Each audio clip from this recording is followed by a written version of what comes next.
Man, I'm trying to watch this Game of Thrones, and man, these guys, they cannot get along really, or the women. So I just don't even know what to think anymore. I mean, it's just swords and pedophilia, and they don't even. And what about all the candles that are lit? Do you even notice that? Every set, they got 2,000. They got 9 candles everywhere.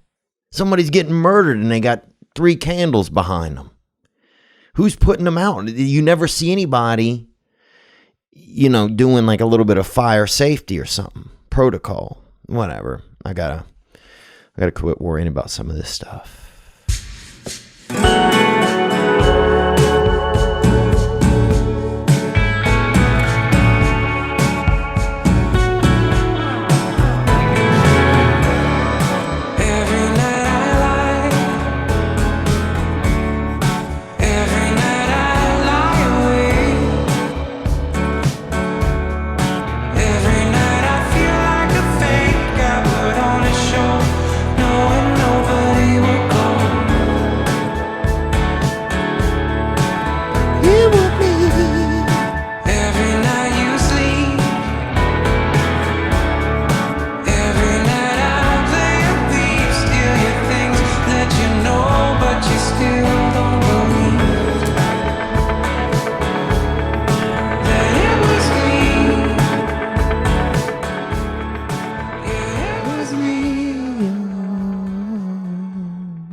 Every night I lie awake, I feel like a fake. I put on a show. That is Jameson flood. Like the water. I don't know if you ever had too much to drink. And that's similar to a flood, but it's different. Good to be here with you guys. Thank you for joining me. And thank you for allowing me to be here with you. What's up? I'm here, you're here. Geez, sometimes I feel like this, like I'm just leaving you a voicemail and it's just like a really long one. Like I'm just that chatty VM dropper. It is right now, it is Monday, June 10. The 10 of June. So if you see somebody tomorrow and they say, well, what date is it? You say, well, it's the 10 of June. It's the 10 of June. And we are coming up, I believe, on the summer solstice. And that's when summer really, really starts to heat things up. And the planets like all agree that it's summer. They kind of line up, and the sun and the moon. And it's, because there's always a couple, they always got a planet or two, Pluto. A couple of Jupiter's moons or whatever that are always like, it's not summer. It's not really summer. It's, we're doing this. Couple holdouts. But when that solstice lines up, when that summer solstice, June 22nd, that's the equinox. When it lines up, that's when, as summer says, that's the grilling. That's the time that summer really will fucking grill your meat. That's when that fire comes straight out of the sun and it'll get you. It will get you if you're trying to get rid of a spouse or something. That is a good time to leave them in the yard. So, but let's don't think about that. Oh, what's going on? I had jet lag. And look, I didn't think jet lag was that real. And I'll be in the middle of a mouthful of potatoes, or patates, and I shut down. Like somebody pressed the power button on me while I was patating, and I will just shut down. Jet lag will bring a man. I mean, it'll make your ankles roll right out of your feet. It's a real thing. And I think it's something we can start to find a way to use on our enemies. a little bit of jet lag. But what do I know?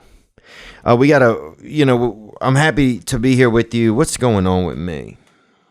What's going on, man? I honestly, dude, I hurt my freaking back. I was putting a shirt on, and it wasn't even a strong shirt or a thick shirt. I was putting on a mediocre shirt. And my head came out the neck hole, and it came out like at an angle, and I hurt my back and my neck. So I've been just kind of real limited edition all week. I've been having to lay on ice in my bed. I'll get me a couple trays of ice, and I get I got a beach towel. And a beach towel, that's marketing. Because a towel, you could do anything with a towel. Towel for this, towel for that. You got out the shower, towel up. You spilled some wine, get that towel. You're in the desert, towel up, put a towel around your scalp, They got it all. Then somebody said, we need a specific towel for the beach. We need a beach towel. And that's marketing right there. It's still a towel. There's nothing different about it. Somebody put the word beach in front of it, and now everybody's fucking spending an extra $13.99. And I had that beach towel. I put it on my bed. I put a bunch of ice cubes. I put 3 trays of cubes on it. And then I'll lay on that ice and be that little ice daddy, that ice baby. And man, it's cold at first, but then the pain goes away and you can't feel anything. And damn, you get so cold sometimes, and then it disappears, and then you don't even know who you are, man. And I even have to put my legs up in the air. It looks like I'm a damn newborn. Like I'm a newborn, and I'm trying to get my bum powdered by mom. I'm trying to get my bum powdered by mom. And so I do that, and I just been icing and heating my back all week. So it's been just out of commission. It's crazy, man. Everything's going good, and then bam, son, get on your knees, boy. And the pain too. I don't have anything to subside the pain. So I'm just praying this shit goes away. And they don't have a chapter in the Bible really about, pain remedy. The Bible doesn't have, a couple 100 milligrams of ibuprofen hidden in it. So I was going through all of these, Ramadan, everything. I'm celebrating anything this week that will help alleviate the pain. I'm asking all the gods for help. We had a lot of calls that came in about, I like to think about when I was young and just the joy. And remember when you were young, man, and you tried something new for the first time. Maybe you saw remember the first time you saw a peach? You're like, damn, that's an orange. That's kind of like is that like a senior citizen orange or something? Is that like an orange that maybe been in a halfway house? Or maybe an orange that, it's kind of like one of those hairless cats, but it's like the hairless cat of the orange family. And somebody's like, no, motherfucker, that's a peach, man. That's a peach, boy. So, I love being young. Everything was a new experience. And as we get older, we get used to the experiences, and they start to run together, and things lose their novelty. And that's what and I try not to get too caught up in the fact of things losing their novelty. So I'm trying to stay in the novelty of life, because there is a lot of beautiful stuff going on. And one of the novelties that we all go through in time is when somebody touched our, wiener, or, up in the, if a lady, somebody touched you down in that trim, down in the vagirtons, bro, down in them, down in that, in that freaking little, down in that sugar wallet, down in the old, down in the old oyster coin purse, you feel me? Well, everybody has a story about that in a different moment in time. And we had a beautiful call about a year ago. A lady, first time a man ever touched her vagina was in a abandoned refrigerator box out in the garage. And she had a, she had a beautiful story about that. And we all have a special first time. And a lot of you guys know first time somebody, a young lady over there off of Highway 22 kind of masturbated me out into the water over there off of the, in one of the tributaries of the Chafuncta River. This lady J.O.'d me out there into the water, and you could see the fish come up and get the seed that had come out of my body, and that was nature going full circle.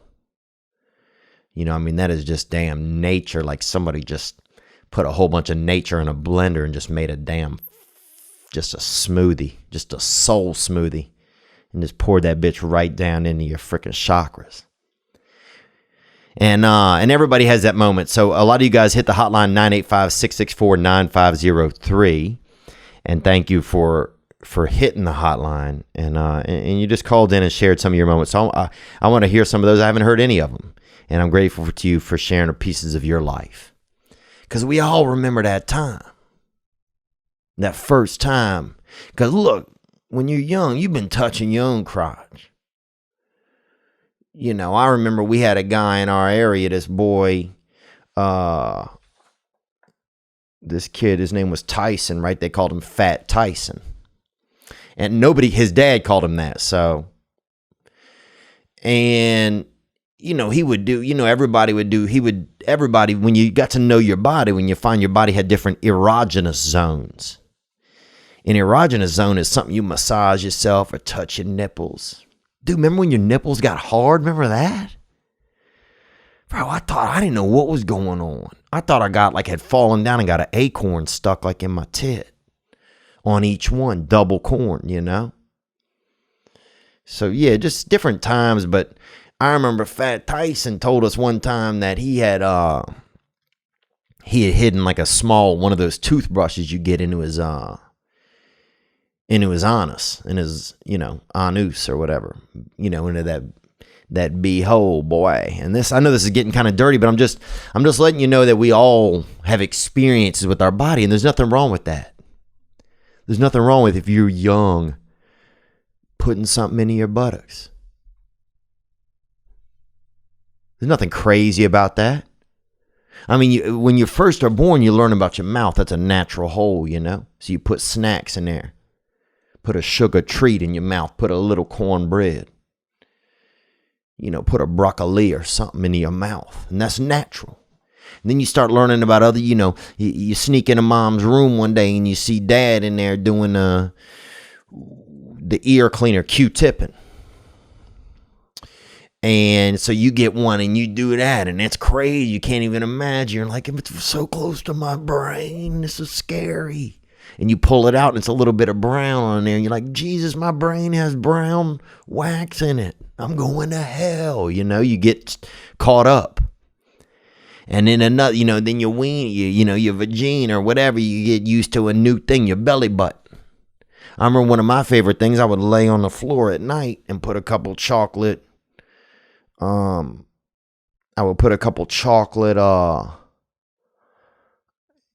chips. Because Toll House used to have these sack of chocolate chips. When mom was going to make chocolate chip cookies, she got a bag of chocolate chips. And she would have to hide them, boy, because if I found that sack of chocos to the dome. And so I'd take a couple. I'd usually take 3, and I'd put them into my belly button and lay on my back by the television, watching In the Heat of the Night, which was a beautiful television show. And they would get heated up by my body heat. And that's when and then my belly button would fill with a little bit of chocolate sauce or chocolate, kind of a mousse, I guess, almost a nice fancy, a mousse, they call it. And then I would dip my finger in there on a commercial break and get me a little hit of chocolate and put that thing in my mouth and just eating chocolate right out of my own belly button, which is unique because you years earlier, I'd been inside of my mother. She had fed me through that tube. And here I am filling that hole, that same space where my mother had once nourished me. Here I am melting chocolate chips, Toll House morsels, and just morseling myself up, just dipping my finger into that melted morsel and just bringing it straight up into my face, feeding myself now years later. And that's just full circle. It's not the same, but it's very similar to masturbating into a stream and watching the fish come. And then maybe 2 years later, you're at a restaurant down the street and you have a little bit of, some tilapia or some barramundi. Or you have a cut of whitefish or butterfish. First of all, where are they getting new fish from? You notice this on menus? Every, maybe 2 years, they put a new, it's like, oh, they got the mahi-mahi. Where's that been? Dude, go read Moby Dick. See how many mahi-mahis they got in that sucker. Zilchy, bro. Go, now they got the barramundi. I'm somewhere the other day and the guy's like, oh, we got line-caught barramundi. Dude, I don't give a fuck how you convince that guy, how you convince that thing to swim over here. I don't care if you poured nicotine in the water for a couple years and slowly got him addicted. What? Oh, we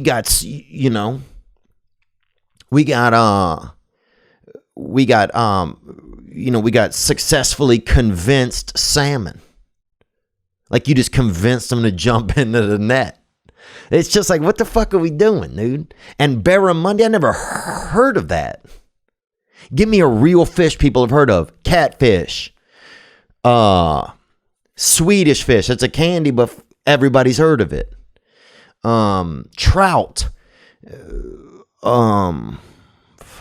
Tuna fish.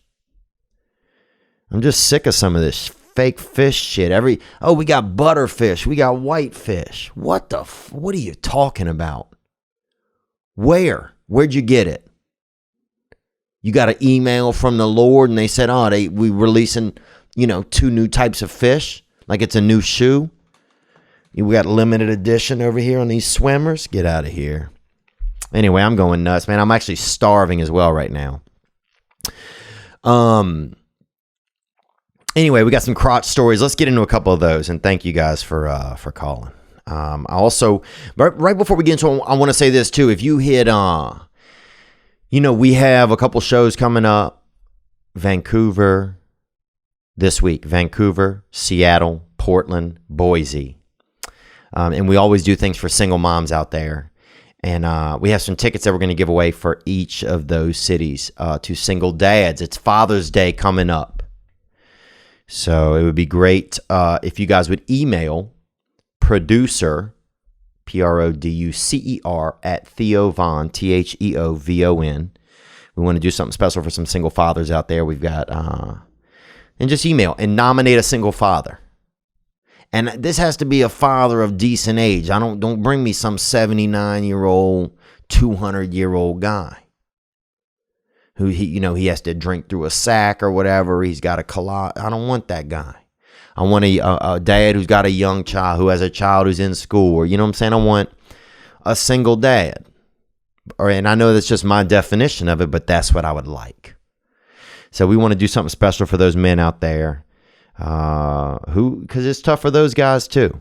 So we want to do something special for some single dads, and that's what we're going to do. And we want to thank our Patreon supporters for helping us with that.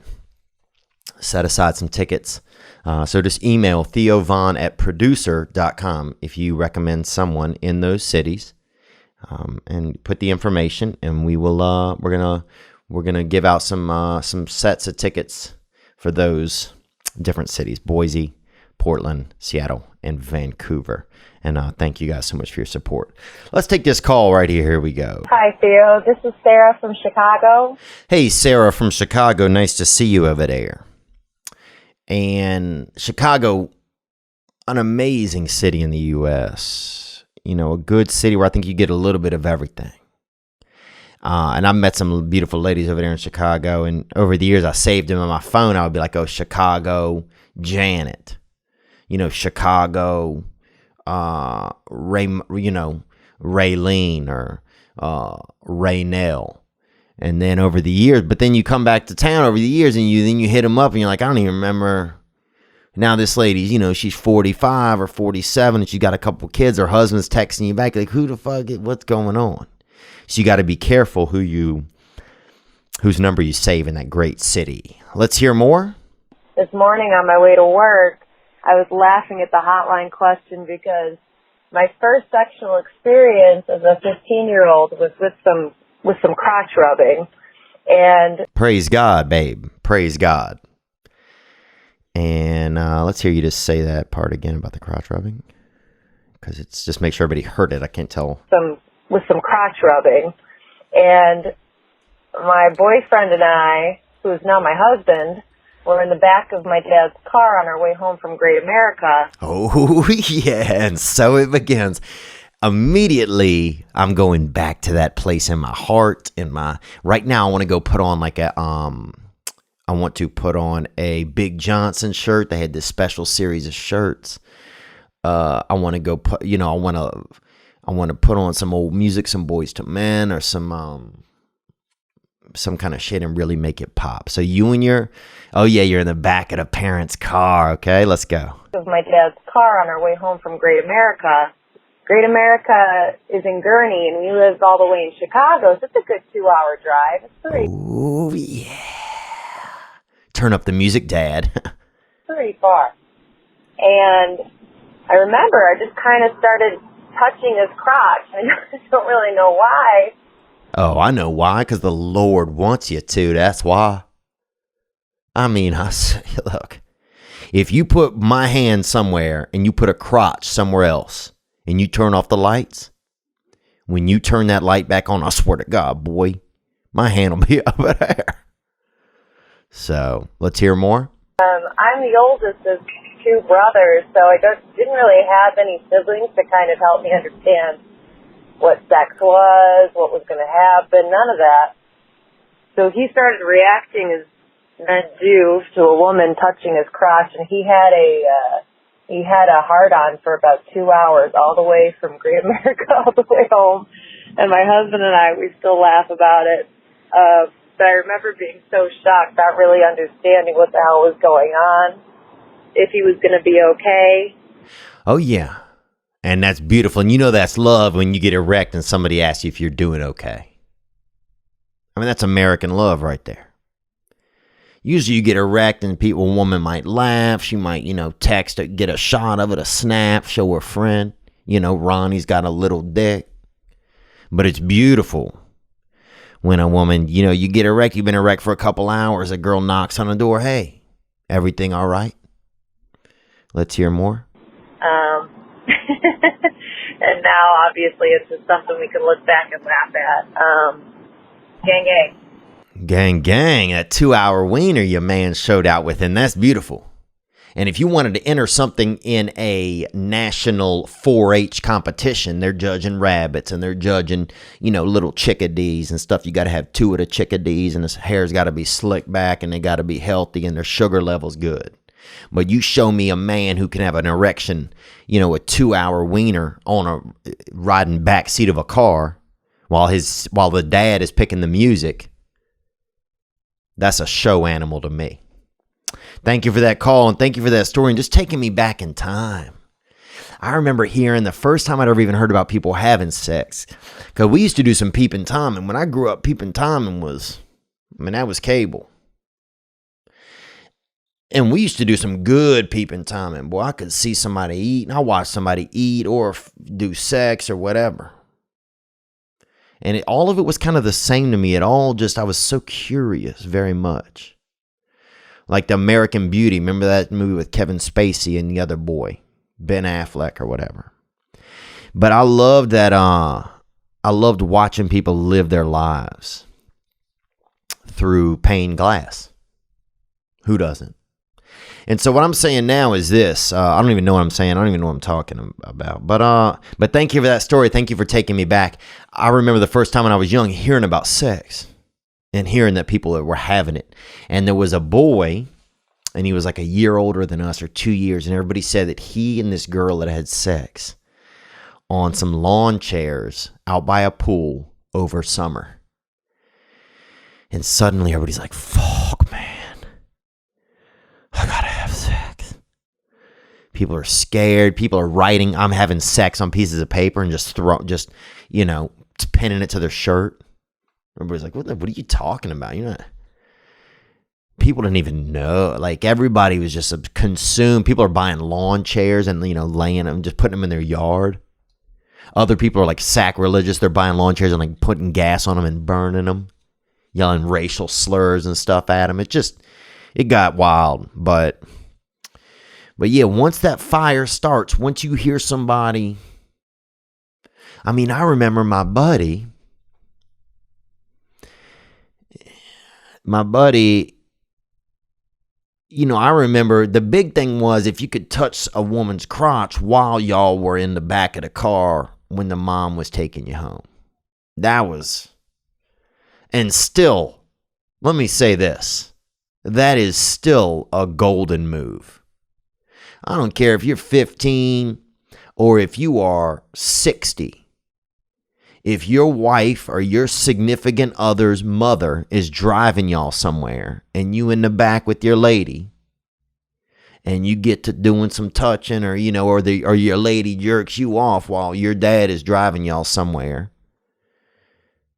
that's still awesome, man.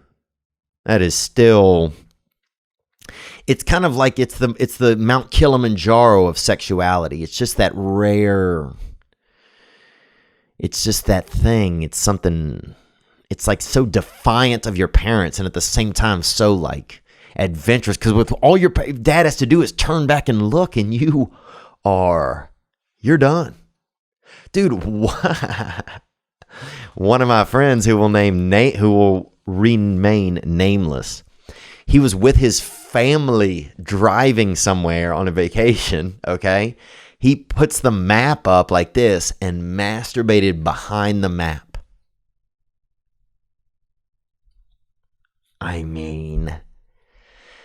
If you think your parents don't know that you're masturbating behind a map in a small vehicle, this wasn't an SUV. This was a car. SUV? Maybe. Jerking off behind a Rand McNally? Behind a small map? In a car? In a sedan? Woo! Dirt. That's dirt, boy. That's dirt. Come on, boy. You got to tighten up on that level. All right, let's take another story that came in here. But just some beautiful stories.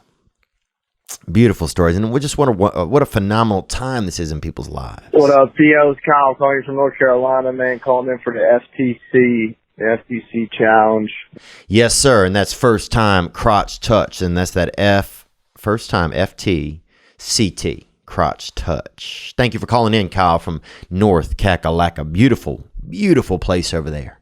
And I know Duke was losing in those to Vanderbilt in those men's college World Series, but kudos to them for developing a great program over there. I know UNC's in the college World Series as well right now.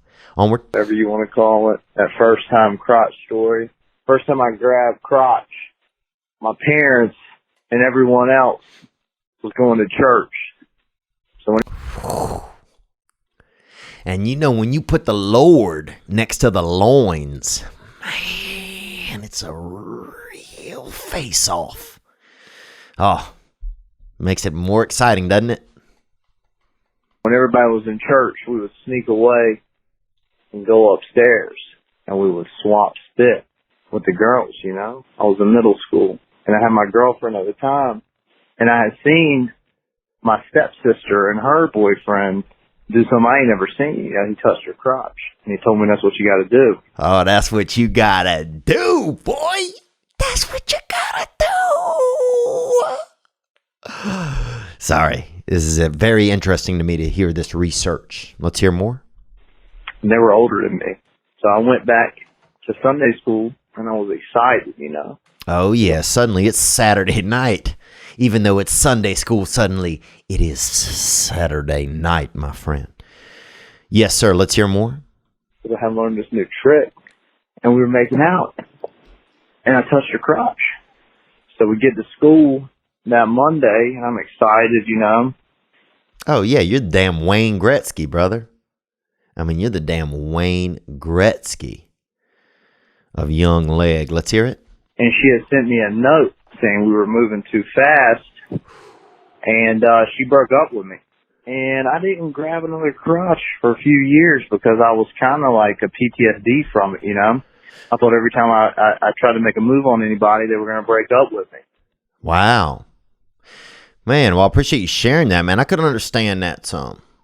Yeah, you know, look, something happens and it alarms you and then you're set off. Let's hear more. But that's my first crotch story, so. Gang, I love y'all. Gang, brother, and thank you for sharing your story with everybody, and I mean that. You know, it's brave to put a little bit of yourself out there, whether it's a piece of your past or a piece of your present, and I applaud all the callers that do. You know, I remember now, you know, I had erectile dysfunction for probably about 11 years, and I still really, you know, I probably still at all times, I got to have a little bit of gas station, you know, some of those GSWPs, those gas station wiener pills in my system at all times to even really get out of bed in the morning. I need 2 milligrams of something running through me. And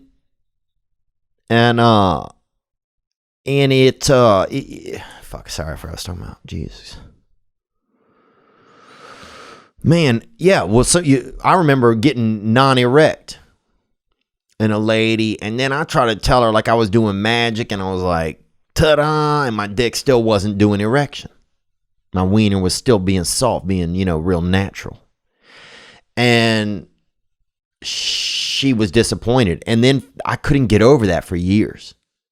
Because really, I was just nervous. I should have just said, hey, I'm just uncomfortable right now. And it probably would have been cool.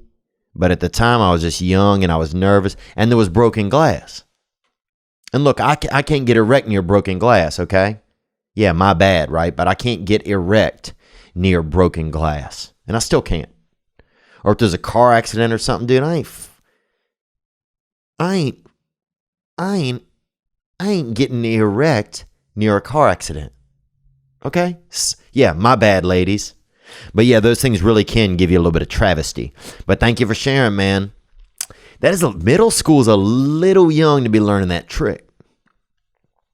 You know, first time I saw some breasts, I remember I was, they used to have, somebody had chiseled some tits into a nice birch that had been hit by lightning out near us in the woods. And people used to go masturbate to that, and, you know, and that's just the Lord working. But this was, I was at summer camp, and they had this girl, man, and she had red hair. I'd never seen red hair. I'd never seen it. I'd seen, you know, different colors of hair. Brown, blonde, black, white. But I'd never seen red hair, and this girl had it, man. And she just looked so exotic to me. And I saw another camp counselor looking at her breast one time. This dude, Joey, I think his name was. Or, you know, Joey was actually a little more, this dude, Joey, what was his name? He was my camp counselor, John. He had a nephew named Jonas. Oh, man. For some reason, I know them, and my brain is just skipping on their name. But they was out, I think he grew up out off of Lee Road. Anyway, but Joey, I think, was looking at the lady's breast, the camp counselor. And I was a camper.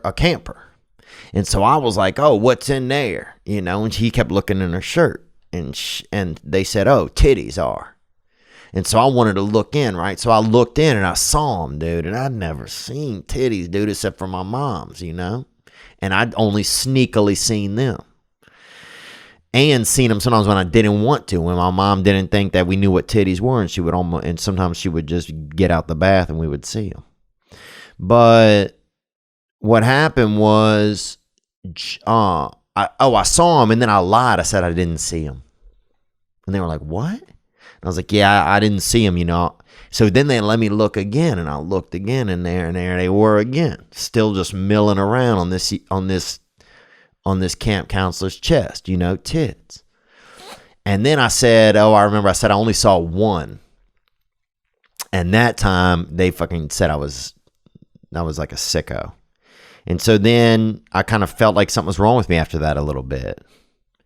And I was afraid to see both breasts at once on a woman. Even though I'd lied about it, I was still like, I'll tell a lie about something and then also suffer the repercussions of my lie. Isn't that crazy? I'll be like, oh yeah, I only saw one tit, even though I saw both. They'll call me a sicko. Then I'll feel bad about lying. And then I'll also think for years to come, when I see tits, that if I look at both of them at the same time, something bad's going to happen to me. So, Jesus Christ. Let's hear another call that came in. But Sunday school slipping off from the Lord to do the devil's handiwork.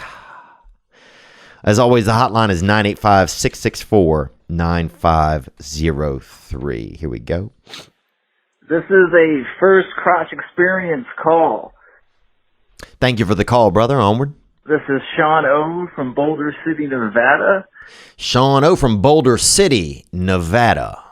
And I've never been over there, but, it sounds beautiful. Rolls right off your tongue. Boulder City. I was about 13, between 7th and 8th grade. Oh, it's prime touching area, dude. That's prime time to touch or be touched.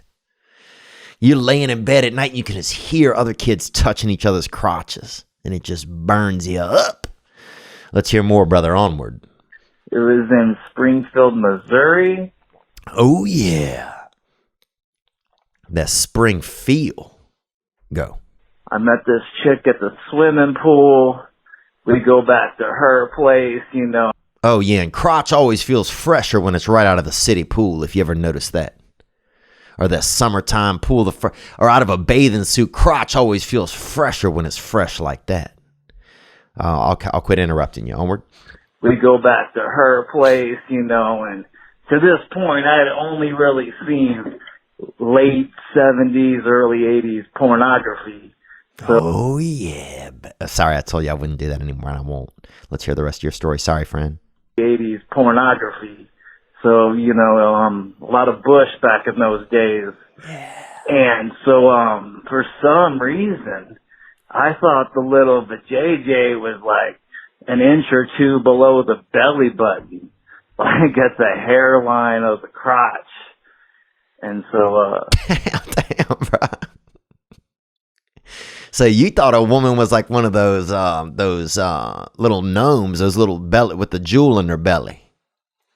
Dang, man, that's very interesting.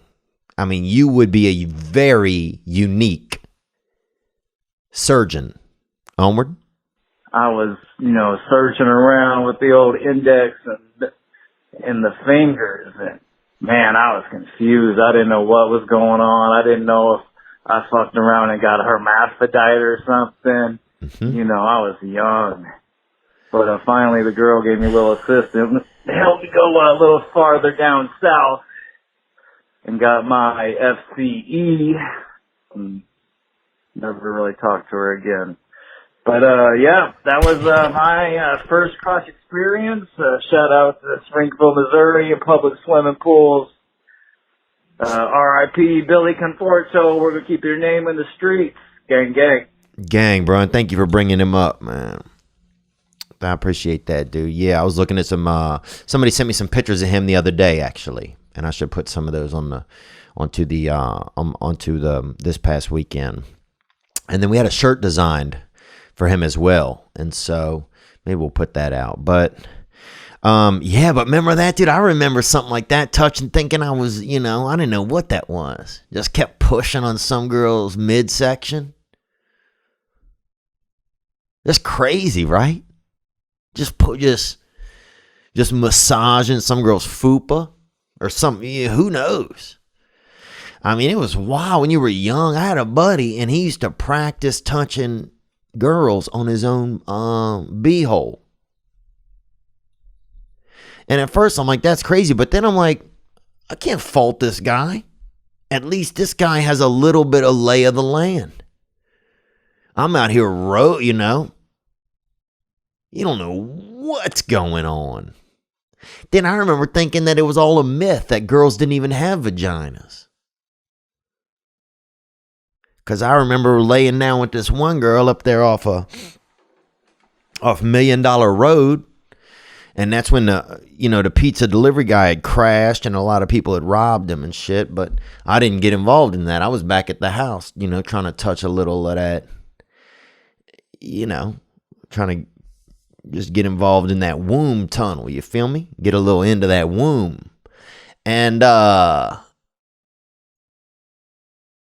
I don't know what I was talking about. But anyway, man, thanks for your story, man. Thank you for calling in, brother, for sharing that story. Let's take another crotch story. Here we go. Hey, Theo, this is Joy from Molesca, Georgia. Just calling in to give you my first crotch touch story. Hey, Joy, thank you for calling in. And nothing brings joy to youngsters like touching one another. And so it's just ironic that you called today. And thank you for being a supporter. And I'm excited to come over there to Georgia. I'm excited to get into the South a little bit later this year on some tour dates, and I'm going to add some more. And I want to find some VFW chapters where we can go and do some fundraising at some of those places. But I got a lot to do. Let's hear more. Thank you for calling, Joy. I didn't mean to make that about me for a second. Let's go. It's a long time ago because I'm actually older than you are. So, but oh, look, crotch stories have no age. Okay, these things are timeless. Let's go. I do remember it vividly because it was the summer between I was 13 turning 14. And that was back in a time where, little kids just rode their bikes everywhere and hung out outside and did everything all like that during the summertime. And I remember there was probably about 10 of us hanging around on our little bikes, and we had gone to this little area back to the back of the neighborhood. Oh, yeah, the back of the neighborhood. What goes on back there? Nothing good. And everything good. Let's hear more. And just throwing like some rocks in a creek and stuff.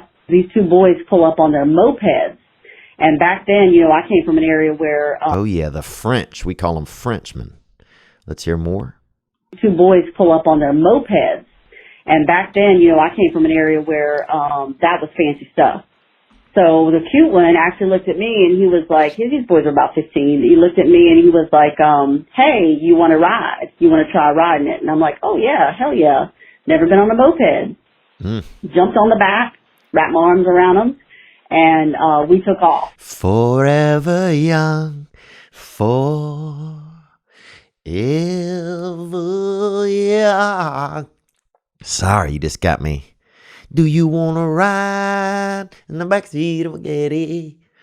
You got me feeling all of this right now, You got me like a wrecking ball. Boot scooting boogie.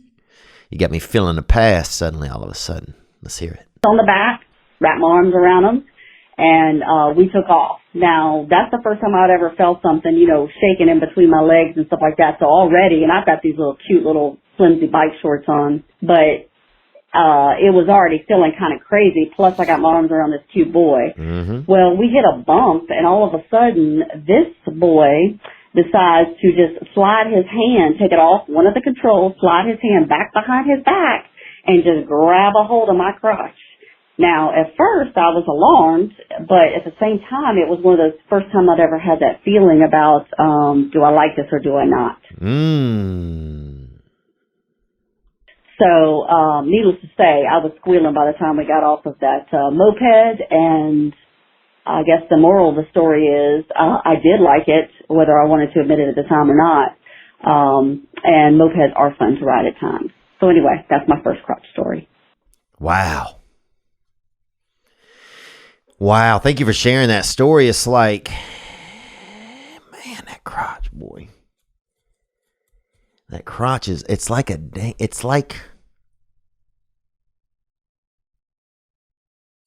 you ever be in a neighborhood or something, you get to a certain age and you realize, oh, there's a power plant or there's like a power grid or area in our neighborhood or you drive by that place for years, you don't know what it is. It looks like some weird wiring, and there's fences outside. Do not enter, do not enter. And then one day, you're like, oh, that's electricity. That shit, that place kills monkeys in commercials years ago. And that is the crotch. That's that thing. That's that electricity. That's that hub. That's that NASA. I mean, it's all space. It's all space. And you got that NASA just north of your ass. You feel me? That's that crotch. And it's really remarkable. It's really, really remarkable to hear that story of you on a moped, a French mode of transportation. And the boy reaches back. I mean, what a power move there. And also love how you're not like, oh, this guy molested me. That's nowadays people lose all of their shit. But the person who was involved in it, they see what's going on. Oh, the guy, it seemed like it was just your experience, and that's what happened. You could decide if you liked it or not. You weren't sure. It was just a moment where we kind of decide. The guy didn't, trap you or nothing like that, or put you in a kennel or anything like that. It was just a regular afternoon. And I bet sometimes you see a moped go by and I bet those feelings flare up for you. And that's beautiful, man. That's truly beautiful to imagine. And just to reminisce and to think about that. That's life. That's life. And I think it's nice to be able to share his story. And also, yeah, it's funny because at those ages, things are happening and we're deciding if we like them or not. Do I like this? Am I okay with this?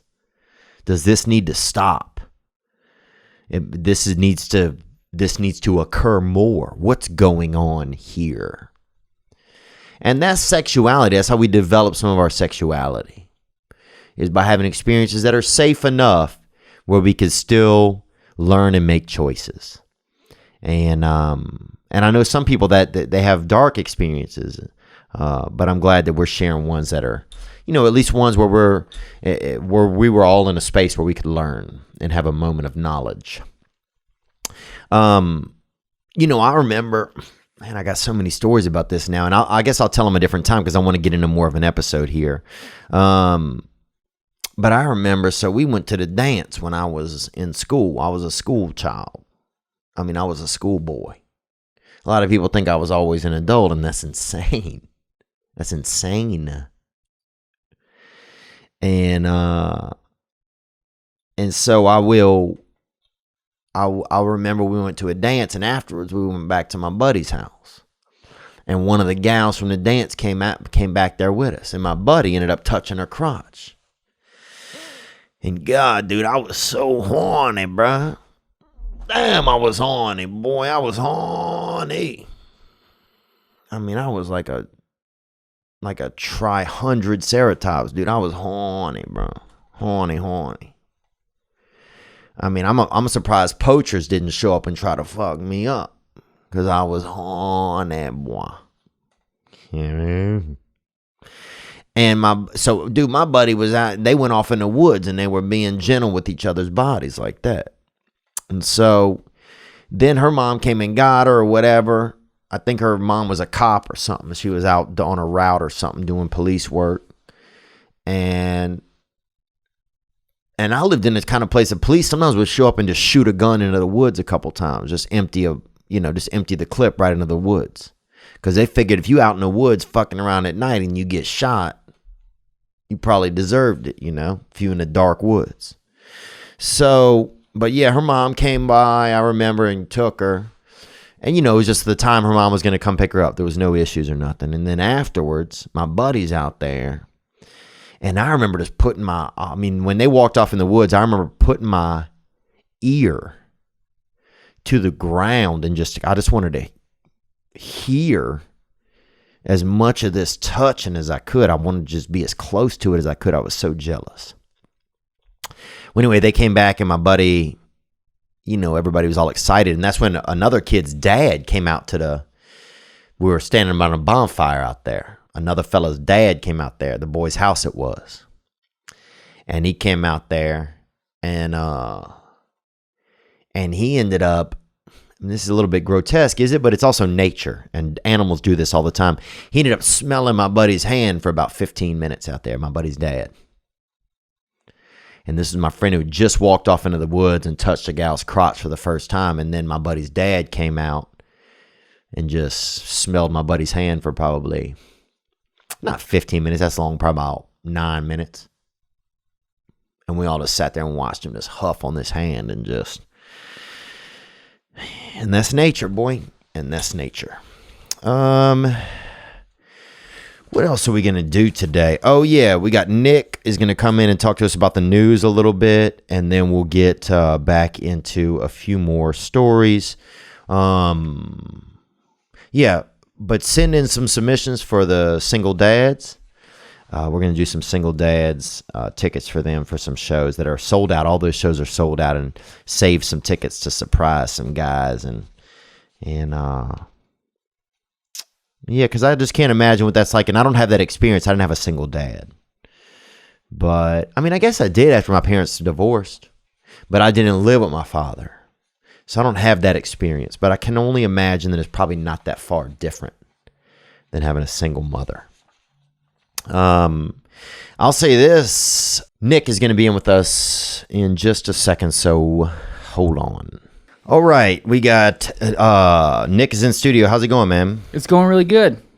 Just trying to get this studio in working order. We're making it happen in the meantime. Yeah, man. I want to thank you too, dude, man, for just I know you guys are. I know we're all doing it, but yeah, there's a lot of space to fill here. Yeah. I saw we got a little refrigerator. That's cool. Yeah, some cold waters. We're getting there, yeah. Piece by piece. Yeah, if you had to say like on 100%, what percent are we at right now, you think?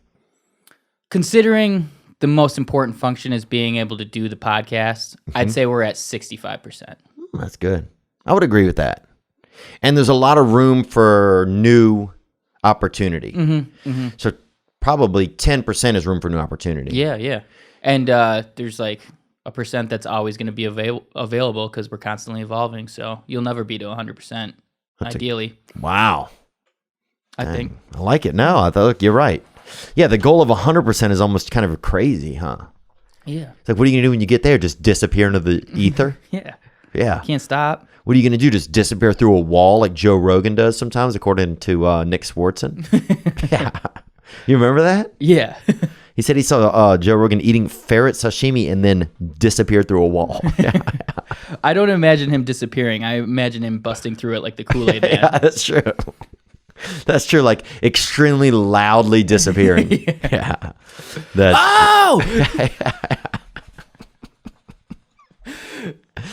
Oh, that would be so cool to watch, man. And yeah, just new construction. Joe Rogan's construction company would be so dope.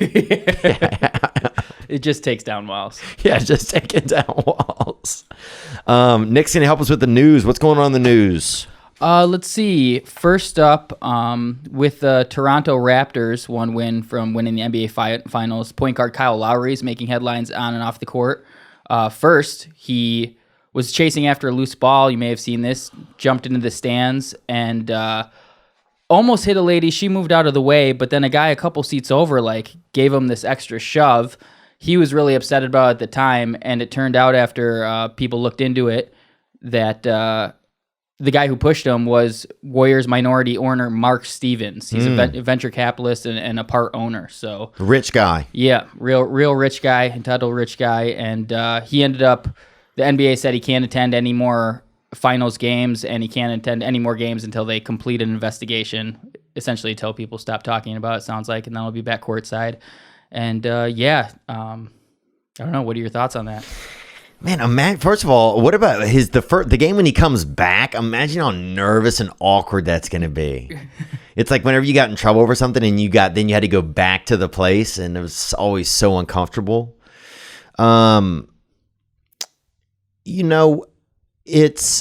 If he's a minority owner, I'd have to watch the tape again. I think if it's a reaction where somebody bowls over somebody that's just sitting next to me, I could have a defensive reaction.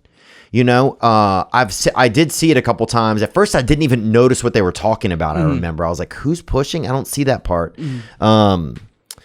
But did it seem like more than that to you? I just felt like it was unnecessary. I kind of have a feeling the guy might have had a couple drinks, and he was feeling loose in the front row. But it's like, nothing good come from it. I don't know if you remember the Malice at the Palace, the Detroit Ron Artest, Steven Jackson, that brawl in Detroit, and it's because someone threw something on the court, and then the players react, and they're the ones that get suspended for the season or worse. You know? Yeah, that's a good point. Now, Kyle Lowry, if he reacts, he's the bad guy. Yeah, it's like I don't want to compare players to dogs, but if like a child's like needling a dog and the dog bites the kid, they put the dog down. Right. Yeah, that's a good point. That's true. Those players have a lot to lose, especially in close proximity, playing an intense game. Also, a game where they've had a lot of trash talk, and you got Fat Drake over there. You know. So sick of Drake. Oh, dude, it's like, what do you go play? At least Master P fucking audition to be on the team. Yeah, and show up at road games. Yeah, what are you doing? Yeah, you're just making it as easy as possible. So I think I will say I used to be a Drake fan, but I'm just kind of salty because I'm a pretty big Milwaukee Bucks fan, and he was just all over that series. And was he? Yeah, it was insufferable. Yeah, I think Drake's just kind of. I mean, ever since or even in his early work when he's like the toughest thing he ever went through, I think he borrowed his uncle's car and brought it back late or something. And I was like, there's no street credit here. I think he's kind of like a ballad singer more to me. He's more like, I'm trying to think of somebody to compare him to from, he's turned into more like Boys to Men. Yeah. I agree, which I was a Boys to Men fan, so I can't hate. I agree. I was a Boys to Men fan, but I think that series is real chippy. I think if you're going to let people sit up by the front and drink alcohol, then they could do things they don't even think about. Definitely the guys in the front row of those games, they feel sometimes like they are in the game. And the game almost feels fictional when you're that close sometimes. You're so used to watching it on television that when you're up close, it feels like even when I was at the MMA fights, I thought, fuck, I could probably jump in, you know?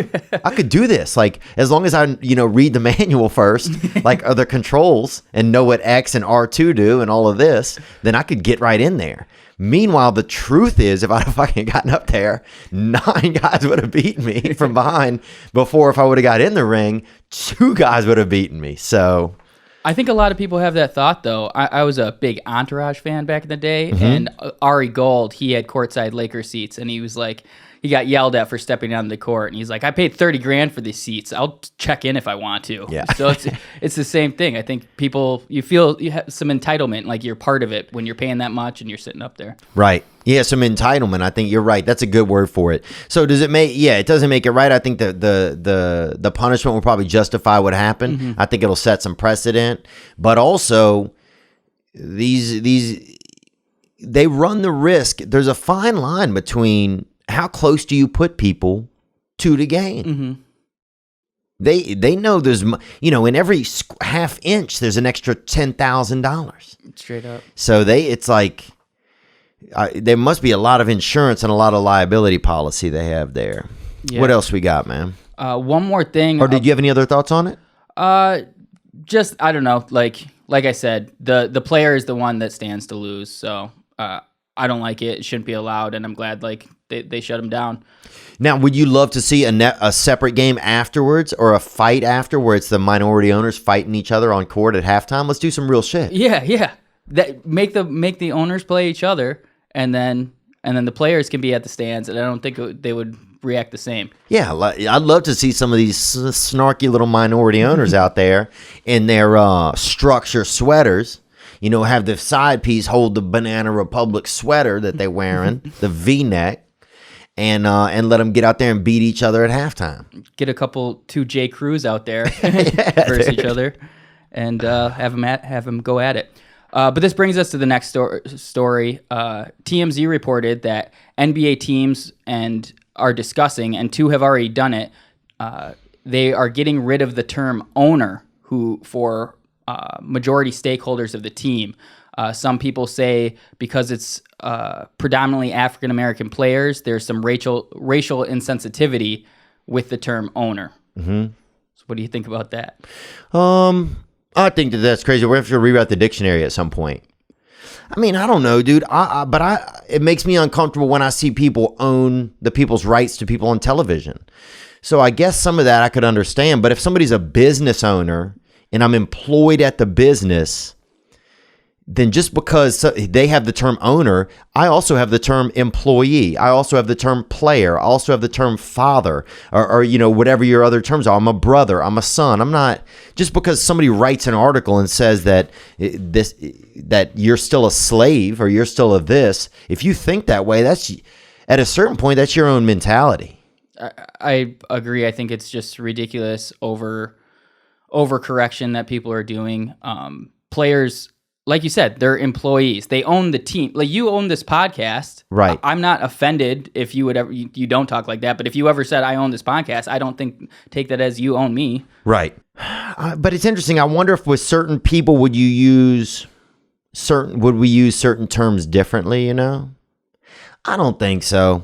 I don't think it matters. I think at some point it's just people making clickbait and making trouble. Mm-hmm. And a lot of times it's just lawyers. They're like, oh, well, how can we find another way to, let's sue this way, now let's sue this way. Mm-hmm. Oh, let's sue this way, let's sue this way. It's like it just never ends. I agree. Which raises insurance rates. People wonder why insurance is so high, because they allow lawyers to absolutely sue every single direction. And all these lawyers that are like suing each other, they're buddies. And they're buddies with the judge, and they're showing up for another day of work with their friends, and it doesn't matter who's suing who. They're getting a piece of it. It's crazy, man. And at a certain point, everything can only go until it goes. And when it can't go anymore, it's just going to get pretty real, I think, sometimes. It's alarming. I hope so. Yeah. Yeah. So next news story. Organizers in Boston are planning a straight pride parade, tentatively scheduled for August 31st. The organizers are still working to secure a permit from the city, but they just on Friday named former Breitbart editor and controversial figure Milo Yiannopoulos as the marshal for the event. And he's a homosexual man, isn't he? He is. He is. Who's always, no pun intended, prided himself on fighting for straight rights, ironically. Right. Yeah, I mean, I'm not surprised that they have people want a straight pride parade. Everybody has their own group now. I feel like if anything feels more under attack these days, it definitely feels like it's straight. Even though a lot of times no one would write this article or something because, a lot of the media companies seem to be in the same group. But I feel like if anybody seems under attack these days, well, here's what I'll say. I have no idea. But to me, it does feel like straight men are under attack these days. That make you seem like if you're straight, that there's something wrong with you. That if you're straight, that you're also then anti-gay. And that seems to be like a narrative that's sometimes out there that I don't like that much. Also, it's kind of uncomfortable sometimes being a straight male. A lot of men will hit on you, and if you reject them in a way that even is kind or don't, then they will immediately call you homophobic, which is like, I'm not homophobic. I just like women. I'm not homosexual. So that's cool if you are. I might be homosexual one day. If I do enough cocaine, I could be a homosexual for a little while in a bathroom or something maybe, but I don't have any intention of being full-time gay male. Not this lifetime anyway, or not maybe, who knows if when we're 40, the sugars or whatever we've been eating, the riboflavins or one of them morphs you out. Next thing you know, aspartame. Yeah, aspartame, dude. And you out there trying to tame some ass. It could easily happen. We don't fucking know, bro. People don't know the side effects of a donut stick, okay? You think you lobbying in there every morning, get you that donut stick, and that thing doesn't have any side effects, boy. Come on. So I'm not surprised that they want to have that they want to have a straight pride parade. I'm not surprised. I think it's okay. Look, the cool thing about America is any group should be able to meet. And just because a group meets doesn't mean that it's against your own group. Like a lot of people say, oh, if they're having a straight pride, that means that they hate gay or they hate this, or I don't think it means any of that. Maybe it's just some dudes that want to fucking have a good time together. I think it's kind of silly and like, I don't know, it's like attention-seeking behavior. But Chris D'Elia had a great tweet about it. He said, straight pride parade hey guys, if you're in a parade, you're gay. So, which is a pretty solid point. That's a good point, dude. Maybe it should just be the closeted men's parade.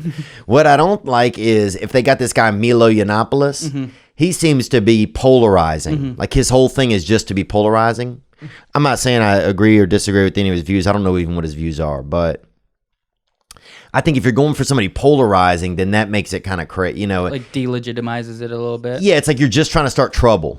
Now, if you'd have got Ric Flair or something or Dusty Rhodes out there, fuck. Woo! Yeah, it sounds like a party. You know? It sounds like a good time. I mean, nobody wore a beautiful woman's robe like Mr. Ric Flair. The bottom line. He's kind of a bucket list guest for me for this past weekend. Oh, man, I'd love to have him. Who else while you're in here, man? Who else would you like to get? I've been saying it from mountaintops. I want Norm Macdonald in here. I think you two together would be just incredibly. What's your buddy Adam Egan doing? You know what? That's a great question. Adam owes me. Oh my God, he just texted me. Seriously? Yeah. Norm or Adam? Adam. Who else do I want? So funny. We just talked about him. I would love Conor McGregor. I mean, that's kind of pie in the sky. He doesn't do a ton of media appearances, but yeah, I feel like he hates me for some reason, even though I don't even know him. You ever get that feeling about Conor McGregor? Like he hates you even though you don't know him? I think we'd be buds. I'm pretty sure. I don't know. We also fucking bought the Conor McGregor lookalike kit as well, dude. Weren't you Conor McGregor for Halloween as well? Yeah, a couple years ago. It was way too early. No one knew the fuck he was. Yeah, dude. You were just kind of like a... It was 2014. You're like a real thin lumberjack. Irish lumberjack. Any other news? Just a couple like kind of fun stories. Semi-fun. A Texas hiker was found alive after missing for over a week. That's Texas, man. Loving place. People get taken care of. Not surprised, man. Yeah, survived even without the water. 14 lions escaped from a South African national park. Let them loose, dude. Let them... Look, I'm sure they'll find room for them to live out here in California, you know? Yeah. I'm sure let them loose on the streets out here in California. Bring them in. Are they rapists? Can they read? Can they write? Are they addicted to drugs? Who cares? Get them over here. I'm sure we can use them, you know? Well, I'd love it's going to get like that on the street soon. People are like, free the animals from the zoos. They can't be caged up. Anybody can live. Dr. Drew said the other day that the Black Plague is forming. Did you read that? He's been talking about Botcha or whatever it is, bubonic plague. Yeah, I think that was it. You're right. He's like, yeah, it's downtown. Okay. Is that what the smell of human urine is? Look. That's a 35-minute Uber ride from here. We're 35 minutes in an Uber from the bubonic plague. Different times. Thank you very much. You can follow him, Real Nick Davis. You have a podcast too, Nick. What is your podcast? Oh, that's awesome of you. It's I'm embarrassed to say it sometimes. Yeah, me too. It's only taken me about 150 episodes to bring it up. Me and a couple buddies who work for the Adam Carolla show, we recap the show The Bachelor every week. Okay. And the show is called Another Bachelor Podcast. Another Bachelor Podcast. So if you like Bachelor and botulism, which is headed soon to Los Angeles, then you can check out The Bachelor, and it's every week. Yep. Every we try to get it out by Thursday. The episodes air Monday. So cool. Yeah. Another Bachelor podcast. You can check it out. I will say very quickly, my favorite compliment we get: people who don't even watch The Bachelor tell us they listen and they enjoy it. Really? Yeah. If you look at our iTunes reviews, because our whole thing, it's just a vehicle for comedy. It's got a built-in audience. I try to talk about the show as little as possible when we record the podcast. Oh, nice. Dude, it's an interesting show. I mean, David Spade kind of has got me into it recently because he always reviews it and he likes looking at the chicks on there. So if you follow his Instagram story, he's always just like harping on it. He's scouting is what he's doing. Yes, he is scouting. I'm glad you noticed that. All right, we got a couple more calls that came in here. The hotline 985-664-9503. Thank you guys for putting up with me on this episodes and just always on this podcast. You know, I don't know what I'm doing sometimes, and you know, it's weird. It's like sometimes I come in here and, you know, I want to, you know, like I'm scared of like, oh, I'm going to say something they're not going to like me, or I'm going to, you know, and I try to keep those kind of thoughts out of my head and just be myself if I can. But sometimes it's hard, and sometimes I just get scared. I'm like, what do I talk about? I don't know what to do. And you know what I do a lot of times when I get like that? I just go. I just go and just keep going. I'm not going to do it right. I'm not going to make everybody happy. I'm not going to make myself happy. Fuck, half the time, Jesus. I mean, if I was a happy person, if I was, happy, joyous, and free, I don't even know if I'd have this podcast, I don't know. But I just want to thank you guys for putting up with me no matter who I am. And as I learn about who I am, it's funny. It's like, it really teaches me a lot about support and about unconditional support. And I hope that I can do the same for you. Whenever we have opportunities to do that in person or to do that over the phone lines or whatever. But I just want to thank you for just being supportive of me, no matter who I am sometimes. Because I didn't know that that's really what support is. Support sometimes is being there for someone, no matter who they are. They don't do what you want or they don't behave. So then what are you going to do? You're just going to, do we abandon people then? And you guys don't do that. Or, people don't do that for me. And so I just want to say thank you. Some great stories, some great calls. Let's take another call here. Here we go. This was about feeling guilty about things we spend money on. We talked about it last week a little bit. Hey, Theo. Your last episode, you talked about your friend spending that $5 to take herself on a vacation. And how we all kind of feel weird when we spend money on ourselves instead of saving. I know for me, I have a good job, I make good money, and I'm able to save. But I've noticed that I've strained a lot in relationships, and I've missed out on a lot of opportunities in life to enjoy myself just because I was so focused on that financial saving. And you know what? I don't want to spend that money. I'd rather just save it. Isn't that interesting? It's so funny. I hadn't really realized it until my friend brought it up. And she's one of my closest and dearest friends. And when she brought that up, I was like, wow, it feels weird doing something special for yourself. That isn't like what the norm says we need to do with our money. That isn't what you got to do this and you got to get that and you got to do that. Onward. I've missed out on a lot of things in my life. I've also noticed that it's kind of stopped me from being as happy as I could be. I'm trying to work on that. Trying to find that middleman, prepare for the future, but also experience life, enjoy life, go out, do things, people, you care about. So just wanted to see if you had anything you could kind of talk about to see where's that middle ground. Appreciate what you do. Love the podcast. Thank you, brother. Thank you for the call. I don't know. As you're talking, I'm even thinking like, man, how scary it is to be in a place of uncertainty.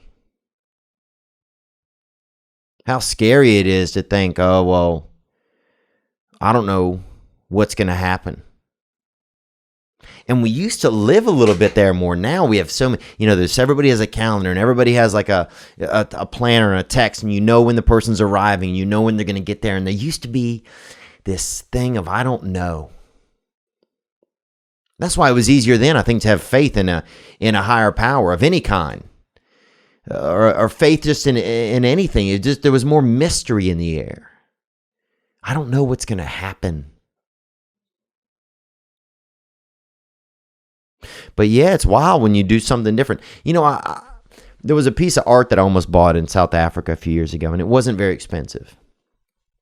It was, I think, maybe $350. And I know that's expensive, but it was beautiful. Instead, I bought this other piece of art for $200. And I didn't like the other piece of art. I didn't even like it. And there probably in the week that goes by that I don't think about that beautiful painting in South Africa that I could have bought for $350. And man, I just didn't want to spend that extra $150. Why? Well, because I need that money for this or for something or some mutual fund or some shit or I need to be able to tell my friend across the table when we're having dinner that, oh, I got a new IRA or I got the... Why? Because somebody said that's what I need to do? There's definitely a way to plan ahead, but to be not focused on the end, I think. And somehow, a lot of these advertisers and stuff, they have us focused on the end. And then we get there and we're like, damn. Oh yeah, I'm all prepared for the end. I got money for this hospice. I got money for this. But I knew every step of the way. I didn't take a risk. I didn't take a chance. I didn't, and I don't have an answer, because I do it myself. I'll play it safe a lot. The only thing I haven't played it safe with was my career. But I play it safe a lot. So I don't know. It's a good question, man. I don't know.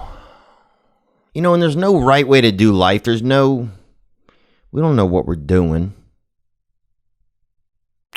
And that's something I heard recently somebody say, man, I hope I'm always a student.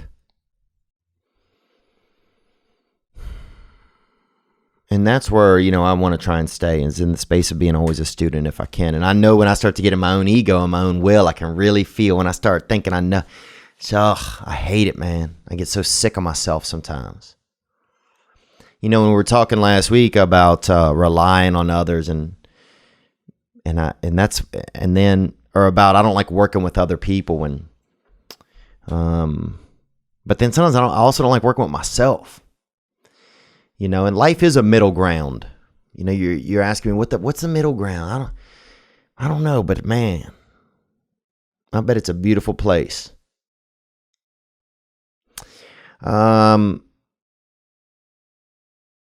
Yeah. So I just want to thank you guys for being a part of the episode. I'll see some of you this week in Portland and Seattle and Vancouver and Boise.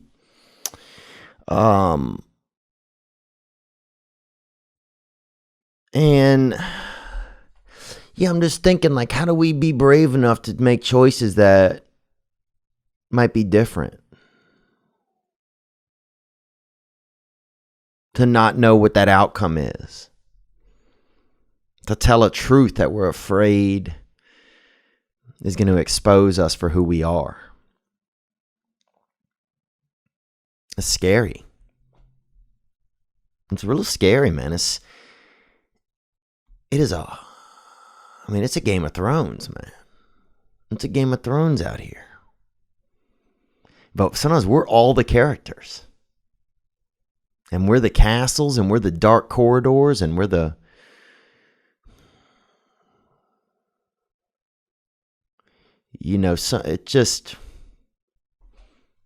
it's amazing, man. We're all of it sometimes. Where the hell is Westeros anyway? Is it in Italy, I'm guessing? I gotta peep some of that out. No, maybe Newfoundland? I don't know.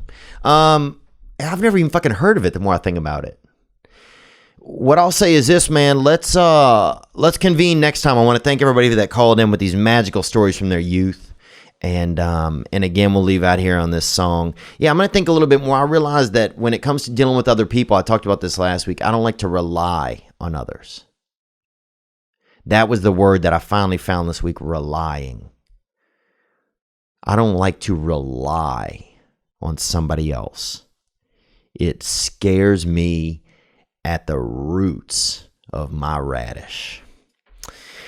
This song is Jameson Flood. Every night I lie awake, I feel like a fake. I put on a show. Yeah, it's just life. We're here. Thank you guys. Be good to yourselves. And I'm going to try to be good to myself. And thank you for all the warm messages I get from a lot of people when I'm not really doing well. And sometimes there's a lot of letters and stuff I get when I'm traveling. I never read them, and it's not that I don't want you to think that I don't care. Some of them I feel like they're just, it's to me, and so I don't know if that's okay to share at a group level. And then some of them, Some of them are insane. Some of them are cut together with newspaper clippings and shit. I'm like, this could be a murderer. So, but this is Jameson Flood every night.